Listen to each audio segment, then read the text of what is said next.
Hey guys, it's Jasmine from Studio B, and I'm here today with.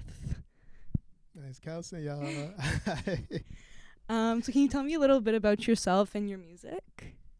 um, like I feel like my music has definitely taken a lot of changes in the past few couple years.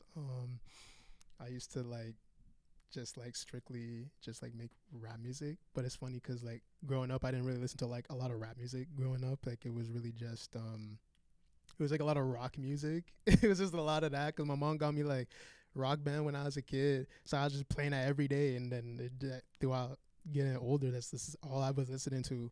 And I think maybe the closest thing to rap was maybe Beastie Boys or and that was really, or Rage Against the Machine, and that's really it. And then over time, my friend put me onto Joey Badass's mixtape 1999, and I was so blown away. I was what is this? I don't even what is how's this even a thing? And I just kept listening to that religiously every day, and then coming home watching his freestyles every day, and oh my god, this is so sick. And then it was he was rapping with his instrumental, and I was what is this instrumental? I'm scrolling through YouTube, I'm what is this? Nobody's saying what it is. And I'm dawg. Eventually I found it, and then I was oh man, and it put me into a rabbit hole, listen to a lot of 90s rap and all of that stuff. And then my friend, he made poetry in high school, and then he made music. And I remember when I heard it, I was oh my god, that's so cool. How are you, that is so cool. And I was damn, maybe I could try doing that too. And I tried doing it. The first couple songs were the best. And again, it always goes back to Rock Band, because I use my Rock Band USB mic and put it in my laptop, and okay, let's go. And it was just a lot of 90s influence. I was just listening to a lot of A Tribe Called Quest, and a lot of Far Side, and a bunch of Jay Dilla every time. And I'm just listening to that constantly. So that really taught me how to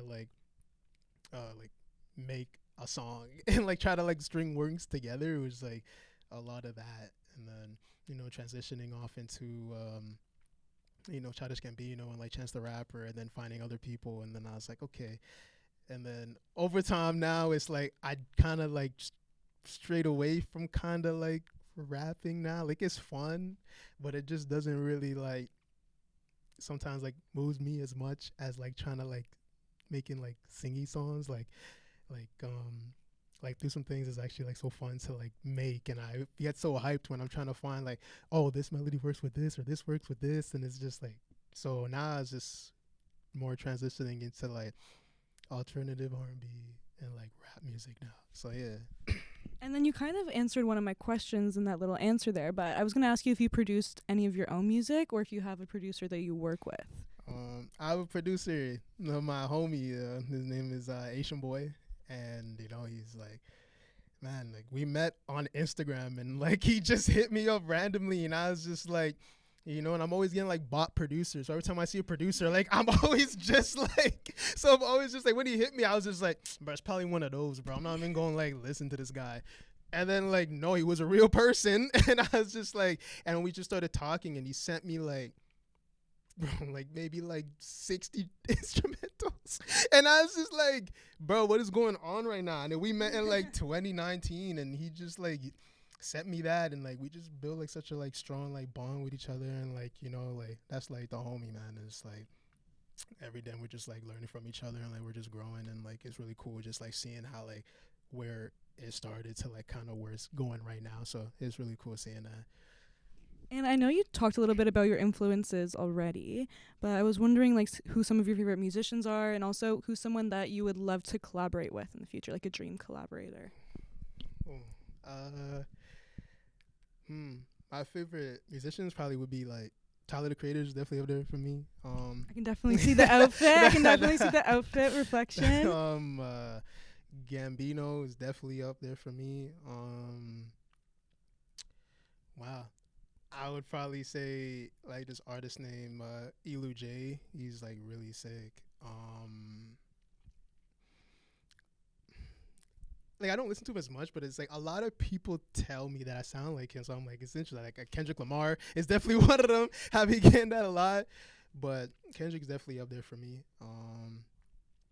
And I love Thundercat. Thundercat's like so sick. Like I would love to do something like with him or like Terrence Martin and stuff like that. But I would love to do a song with. I would love to do a song with Tyler the Creator though. That'd be such a like a sick. Or like even Pharrell. Like I love to do like a song with Pharrell. Like bro, if they were like nerd and like I would love to do a nerd song. If they were just like if Pharrell and like Chad were just cool. Like I would just love to like do something with them. Like that'd be really sick to do. And it's interesting you say that because I know that Pharrell is one of Tyler's big influences. And I know that a lot of like his fashion, a lot of his producer stuff is reflective of him. And I think they just did a song together, Big Poe, I think. Yeah, yes. Pharrell was featured on that, if I'm not mistaken. And then how have you found the Toronto music scene, like performing locally? And like what are your favorite gigs you've done? The whole music scene, like it's just like it's so like diverse now. I feel like before it used to be very like everyone used to kind of be like in their own like circles and kind of just like everyone just kind of just doing their own thing, you know. And I feel like now it's like there's like so much like talented people now that are just coming out. You're just like, bro, where have you been like this whole entire time? It's just like, you know, and it's cool seeing how like the city's kind of like evolving now versus kind of like what people had like the idea of what it is, and now it's like everything now. It's like you can find like anything here now. It's really cool. I say like my favorite like place that I performed at was like Listening Room. That was like my favorite one. Like I did like Acid Jazz in July, and that was like my first time where like I played with the band before, but it's like it's been a while since I've like done that. So it was just like, and now just doing like my new songs that I'm like planning to release, and it's like it was so cool. Like the vibes are so cool. Like I love Shadia. She's so sweet. Yes, like that's the goat. Shout out Shadia. I love Shadia. Shout out Davey Studio. Yeah, Davey Studios, Acid Jazz Listening Yes. Room, man. You know, and like that was like so like fun to just, you know, be a part of that and just getting off like these songs and see how people just react before like the songs come out. And like even like in like earlier November I did like another listening room because she hit me for like for the Outcast the special that they did. And it was so funny because when I saw it, I like saw the page and I was like, oh man, I wonder who the surprise guests are. I wonder who they are. And then the next day my friend's like, oh yeah, it's you. I'm like, okay, what? And it was so cool just doing that for like, you know, like 3 days of just like performing with them and like, you know, performing with the homie like Kodo, and like it was just like it was such a good time. Like vibes were just like amazing. Like every night like it was good. Yeah, I know they also had a Tribe Called Quest one recently. Yes, I didn't go to that though. I wish I got to that one. It was really good. I went to it a while back.